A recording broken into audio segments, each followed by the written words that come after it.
Hello everybody, welcome to the Wonky Angle, where I talk about electronic music, both new and old. And today, I'm talking about the new album from Justice! Woman.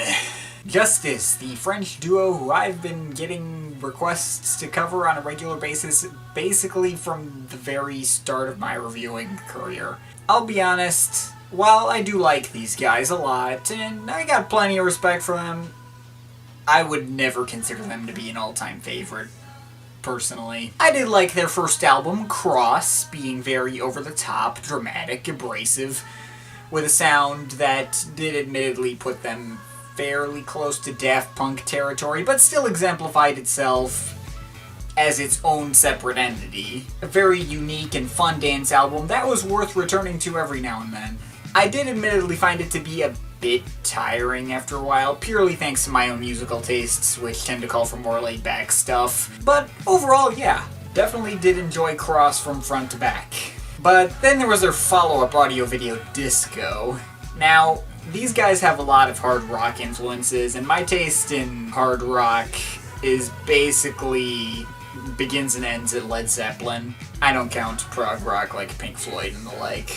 So this fact, in turn, may have contributed to my serious disappointment with Audio Video Disco, which just came off to me as very similar to their debut, but not nearly as interesting. I mean, it had its moments. I liked Civilization, I liked On and On, I liked Helix, I liked the title track, and some others. But overall, it felt like they were trying to emulate genres that I don't really care for or have much personal experience in. For example, I've heard that AC/DC was one of their inspirations, and AC/DC were ruined for me forever when my brothers decided to play Back in Black at full volume directly into my ears in order to get me out of bed one day when I was a kid.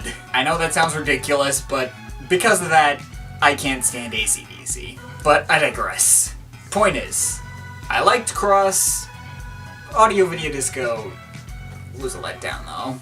And because of that, I wasn't really going into Woman with absurdly high expectations. I may not be a Justice super fan myself, but I did at least hear a lot of good things about excited fans regarding this album, so I hoped that I would at least get something that I'd like. But I kept in mind the possibility that I might not like it. So I went in with basically no expectations. How did it turn out? Well, it was definitely better than Audio Video Disco. That's for sure. Heck, to be honest, I think Audio Video Disco would be a more fitting title for this album, as Woman goes all out on the disco elements. Now, given that my favorite Justice song overall is DANCE, this was definitely a pleasant surprise. Once I heard the first track, Safe and Sound, I was hooked instantly. Always game for more catchy disco tunes, and as we went on, there were more and more catchy disco tunes coming in. Use imagination as your destination. Lovers make me reason, lovers make me season.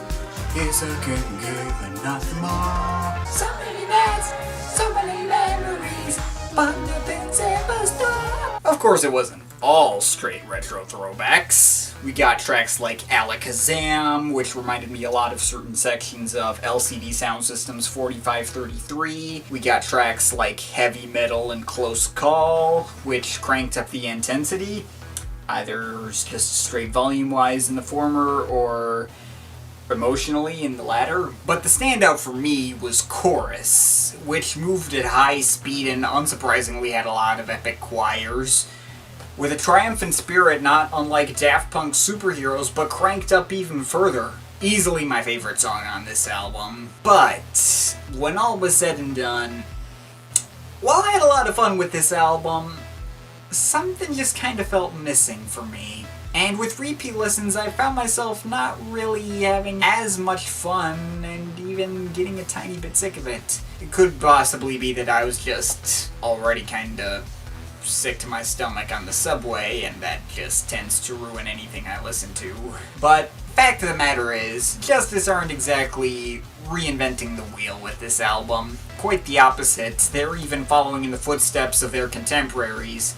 Like, this is exactly the same move that Daft Punk made with Random Access Memories, and more recently M83 made with Junk. And something just didn't really stick with me on this album like those two did. Maybe part of it was that there wasn't a lot of variety.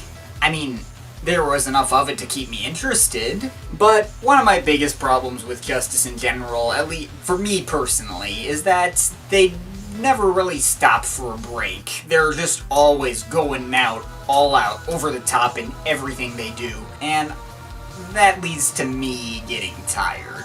It is just kind of a personal thing. Like, M83 provided plenty of quieter moments that gave me, like, a moment to rest my head, and Justice never really do that. So I guess between the fact that I have to be in a particular mood to really get into Justice, and the fact that Justice aren't exactly doing anything new or boundary pushing here, might have contributed to my getting a little sick of it. But that being said, I think it's just, like, personal reasons. I'm sure people watching me are much bigger Justice fans than I am, and for those people, I'm sure they'll have no qualms with this. Like I said, the immediate enjoyability of this album has to be its main draw. While it's not one that drew me in for a lot of repeat listens, it's one that I definitely had a lot of fun with right from the get-go, and I'm sure lots of other people will too. I just don't see myself coming back to this one a whole lot in the future. I'm overall feeling a solid 7 out of 10. But of course, this is just my opinion. You can feel free to disagree with it, but I'd like to hear your thoughts, so leave the comments in the comment thing down there. But yeah, that's pretty much it. That's all for today. See you next time.